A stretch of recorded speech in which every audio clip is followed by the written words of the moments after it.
मैया के डोरे गई गोपी, मैया हमारे घर में कछु मेहमान आवे वारे, कहो तो गोबर ले जाऊं गैया को। मैया बोली ले जा, कछु लाइए बर्तन बर्तन। गोपी बोली ना, अब की बार तो कहने आई हूं, लेने दोबारा आऊंगी। क्यों कहने आई है? 2 बार दर्शन का मौका मिलेगा। अब की बार कहने आई हूं तब भी ठाकुर जी दिखेंगे, और जब लेने आऊंगी तब भी दिखेंगे। तो मैया बोली ठीक है जा ले आ, बर्तन ले आ। तो बर्तन ले आई, बर्तन ले आई, ला करके गोबर भर रही है। गोबर भरती भरती मनी मन कन्हैया को बुला रही है, लाला तुम कहाँ हो, तुम आ जाओ ना, हम तुमको देखने के ताई तुम्हारे घर आए, तुम छुपे बैठे हो, लाला कब आओगे, लाला कब आओगे। सो भैया वही समय ठाकुर जी मटकते मटकते बड़े, अब इनके चाहने वालों की कोई कमी थोड़ी, और जिनके चाहने वालों की कमी नहीं होती उनकी चाल भी बदल जाती है, उनकी चाल भी अलग ही हो जाती है। अरे एकदम मटकते मटकते आ गए। जैसे आए गोपी ने देखी, अब बस ठाकुर जी को देखती जा रही है, देखती जा रही है, निहारती जा रही, निहारती जा रही है। निहारते निहारते निहारते गोबर भरती गई, गोबर भरती गई, पात्र में बर्तन में इतना भर लियो, इतना भर लियो, वहां में इतनो वजन है गयो कि अब वह वजन को सर पे ना धरो जाए। अब कैसे धरेगी सर पे? तो कन्हैया कोई कह रही है, अरे लाला ने सुनियो यहीं हो। अब तो लाला के भाव बढ़ गए, लाला आए बड़े टशन में। गोपी बोली ने हमारी मदद करवा दो, ने हमारे गोबर की हेल को सर पे धरवा दो। ब्रज में जो गोबर होता है उसको हेल बोलते, बोले हमारे गोबर की हेल को सर पे धरवा दो। ठाकुर जी बोले पहले तो तू न्यो बता, तू या गोबर को कौन ते पूछ के लेके जा रही है? गोपी बोली तेरी मैया से पूछ के लेके जा रही हूँ। ठाकुर जी बोले मैया का अपने मायके ते लाई गोबर, हमारो घर हमारी गैया हमारो गोबर, हम है या घर के मालिक, हम ते परमिशन लई तेने। गोपी बोली तो घर के स्वामी जी आप दे दो परमिशन, आप आज्ञा दो तो हम ले जाएं। बोले हाँ अब ठीक है, अब हमसे पूछ ली ना, अब ठीक है, अब ले जा सकती है। बोले सर पे तो धरवा दो। ठाकुर जी बोले हम कोई काम फ्री में नहीं करते, बदले में कुछ देना पड़ेगा। तो गोपी जानती है इनको बदले में एक ही चीज चाहिए, वही चीज चाहिए जिनकी इनके घर में कोई कमी नहीं है, पर चाहिए इनको गोपियों से। तो गोपी कहती हम तुमको 1 कटोरी माखन दे देंगे। ठाकुर जी बोले ठीक है ले। भगवान ने सर पे धरवा दी, उठवा दी, सर पे रखी। अब गोपी जा रही है मैया से, कह रही मैया एक बार और आ जाऊं लेने के लिए। मैया बोली जितनी बार आनो चाहे आ जा, फ्री को गोबर है। तो गोपी ने तो बस आनंद आ गया, गई घर फेंक के गोबर आई, फिर वापस लौट करके आ गई। फिर गोबर भरो, फिर कन्हैया को बोली लाला ने हमारे सर पे धरवा दे। ठाकुर जी बोले हमने तो कही ना हम फ्री में कोई काम नहीं करते।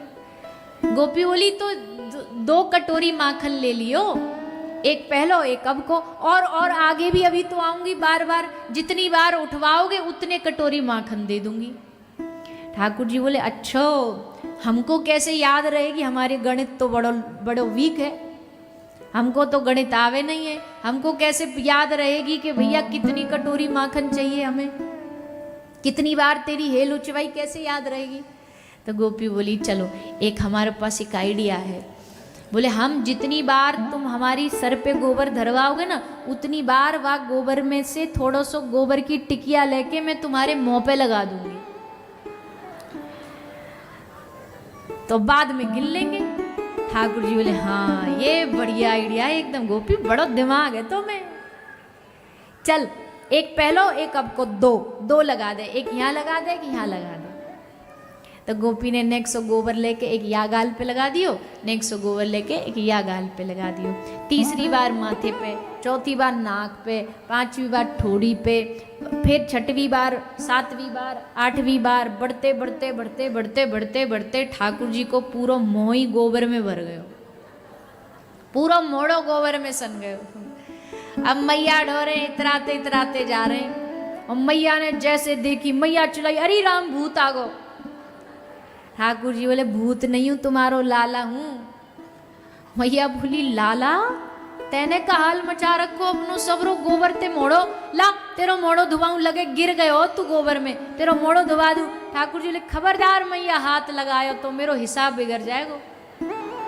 बड़ी मुश्किलन ते तो हिसाब बनायो मैंने गोपी के संग, ये मेरो हिसाब। अरे काहे को हिसाब है? बोले इतनी कटोरी माखन लेनो वापे थे। मैया बोली बाप रे, तेरे घर में 9 लाख गैया है, तेरे घर में दूध दही की नदी बह सकती है, सागर समुद्र बन सकता है, इतना दही माखन है तेरे घर में, और तू बाकी इन 5, 10, 20 कटोरी माखन के लिए या मोड़े नहीं दोबारा। ठाकुर जी बोले देख मैया एक बात समझ ले, वो आनंद अपने घर के माल में नहीं है, जो आनंद गोपी के माल में, जो आनंद चोरी के माल में है, जो आनंद छीन के खाने में है, वो अपने घर के में आनंद में नहीं है।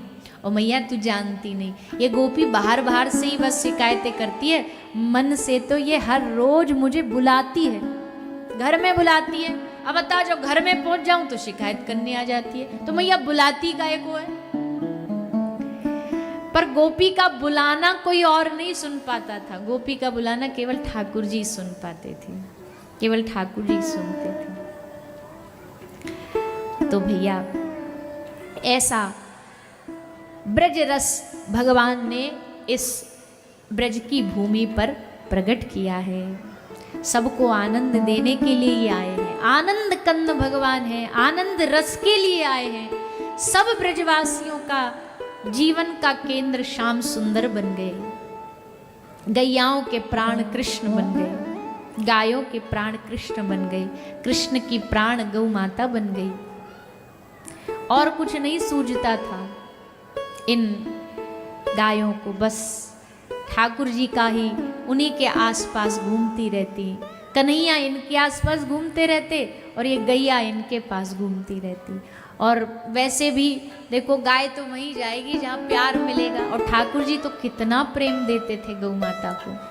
कोई गाय का बछड़ा पानी पीने में असमर्थ हो ना, उठ के जा नहीं पा रहा, तो ठाकुर जी अपनी पीताम्बरी में पानी भर के लाते और उसके सामने जाकर के दाऊ दादा से कहते, दादा हम अंजलि बना रहे हैं, तुम हमारी ये पीताम्बर को निचोड़ो, हमारे अंजलि में पानी दो, तो हम बछड़ा को अपने हाथ से जल पिलाएंगे। तो दाऊ दादा निचोड़ते पीताम्बर को, और फिर वहाँ में से जो जल निकलता उसको ठाकुर जी बछड़ा को पिवाते। ऐसा कौन ध्यान रखता है? हम तो आज भी अगर गाय पहले तो रखते ही नहीं है, पर अगर रख भी लिया ना किसी ने घर में, तो एक कोई रख देंगे, भाई तू इनकी सेवा कर, तू इनका रख रखाव कर। पर ठाकुर जी कहते हैं मैया मैं अपनी गौ माता की सेवा खुद अपने हाथन से करूँगी। आगे गाय पाछे गाय, इत गाय उत गाय, गोविंद को गायन में बसिबो ही भावे। श्री छीत स्वामी पाद कहते हैं कि कन्हैया को कैसा जीवन प्रिय, आगे गाय पाछे गाय, गैयन के हेतु गिरी कर ले उठायो। श्री गिरिराज जी भी भगवान ने गौ माता के लिए उठाए थे, गौ माता की रक्षा के लिए। तो गैया के प्राण ठाकुर जी की प्राण गौ माता।